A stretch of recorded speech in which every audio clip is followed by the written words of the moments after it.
There seems to be a sort of permanent overcast over us. Like it's a set of clouds that has yet to be cleared.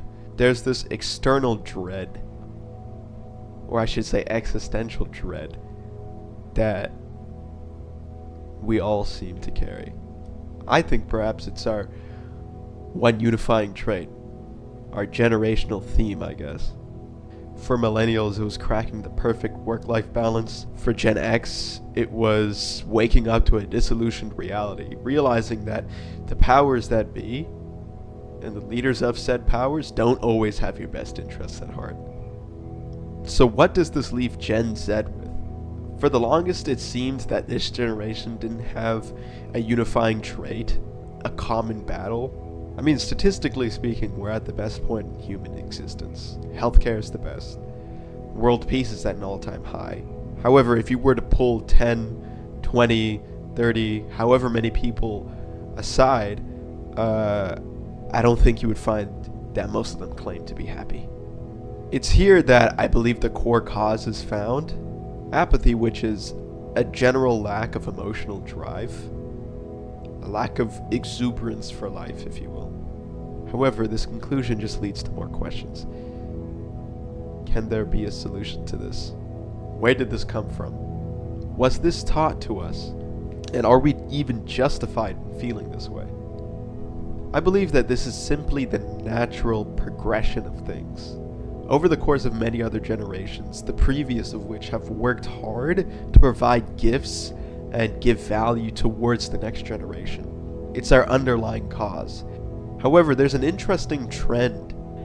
As our technology increases, as media becomes more sophisticated and self-expression becomes more viable and public, there seems to be a trend that alongside this, we become more introspective. Music, movies, TV shows, even video games have become more and more critical of the world that we live in today. But what happens when there's a perfect storm of depressions, recessions, insane unemployment, and constant media consumption? What happens when we get the perfect storm of events to collide?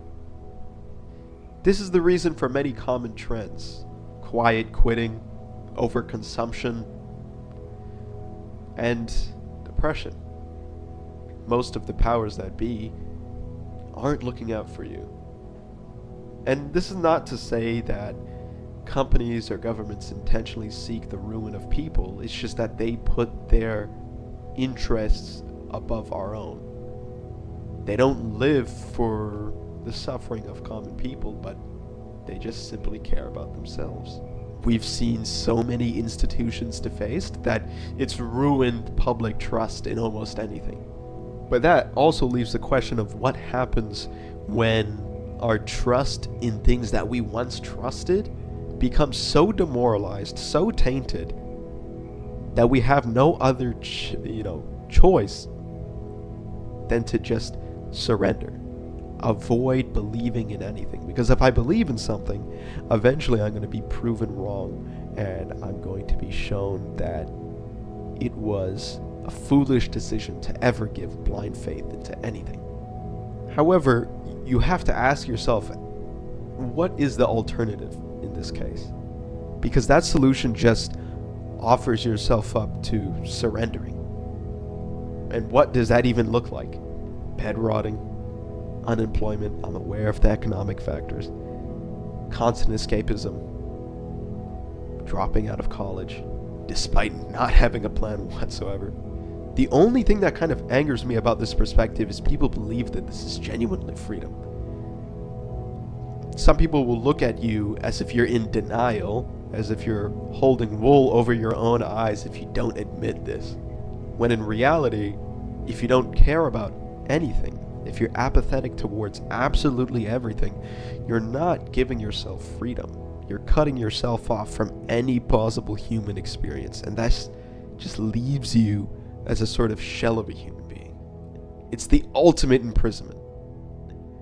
I would know because I'm trying to escape this trap of nihilism. how can you be passionate in anything? How can you find anything to move forward with if nihilism is all that you have?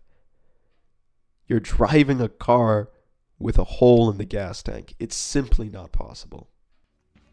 Essentially what you're doing is you're trading any sort of power, any sort of autonomy for perceived peace, perceived freedom. And I think a better way to fight this is to adopt a sort of absurdist lens. Fight.